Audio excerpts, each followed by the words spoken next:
आज हम बात करेंगे उस योद्धा की जिसकी निष्ठा उसकी शक्ति से भी बड़ी थी। वो जिसे पूरी सृष्टि ने मेघों की गर्जना के साथ जन्म लेते सुना था, मेघनाद। मेघनाद केवल रावण का पुत्र नहीं था, वो उसका गौरव था। उसने गुरु शुक्राचार्य से शिक्षा ली, घोर तपस्या की और दिव्यास्त्रों का स्वामी बना। उसने एक ऐसी उपलब्धि हासिल की जिसने उसका नाम हमेशा के लिए अमर कर दिया। देवासुर संग्राम में उसने अपनी मायावी शक्ति और प्रचंड पराक्रम से स्वयं देवराज इंद्र को पराजित कर बंदी बना लिया। ब्रह्मा जी को आना पड़ा और मेघनाद को वरदान मिला। तभी से वो मेघनाद नहीं बल्कि इंद्रजीत कहलाया।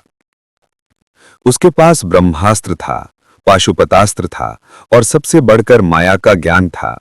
वो अदृश्य होकर युद्ध लड़ सकता था। जब लंका पर संकट आया और रावण के सभी महारथी मारे गए, तब इंद्रजीत युद्धभूमि में उठा। उसने आते ही त्राही त्राही मचा दी। उसने मायावी युद्ध किया जिसने राम और लक्ष्मण को भ्रमित कर दिया। उसने नागपाश अस्त्र का प्रयोग किया जिसने दोनों भाइयों को बांध दिया। जब नागपाश टूटा तो उसने अपनी सबसे विनाशकारी शक्ति का प्रयोग किया, शक्ति अस्त्र। शक्ति का प्रहार इतना भयानक था कि स्वयं लक्ष्मण मूर्छित होकर गिर पड़े। हनुमान को संजीवनी के लिए पर्वत उठाना पड़ा। इंद्रजीत जानता था कि उसका शत्रु कोई साधारण मानव नहीं है, लेकिन उसके लिए धर्म से बढ़कर पितृभक्ति थी। वो जानता था कि लंका की हार निश्चित है, पर वो लड़ता रहा।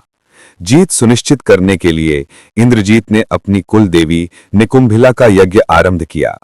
यदि वो यज्ञ पूरा हो जाता तो इंद्रजीत अजर अमर हो जाता, लेकिन होनी को कुछ और मंजूर था। विभीषण ने यज्ञ का रहस्य राम की सेना को बता दिया।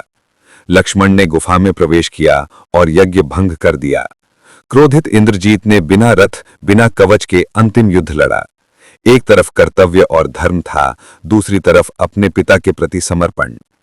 अंत में लक्ष्मण ने इंद्रास्त्र का संधान किया और लंका का वो तेजस्वी सूर्य, वो महान पुत्र इंद्रजीत राम कथा के रंगमंच से वीर गति को प्राप्त हो गया। उसका पतन केवल एक योद्धा का पतन नहीं था, वो लंका के गौरव और रावण के अंतिम संबल का पतन था।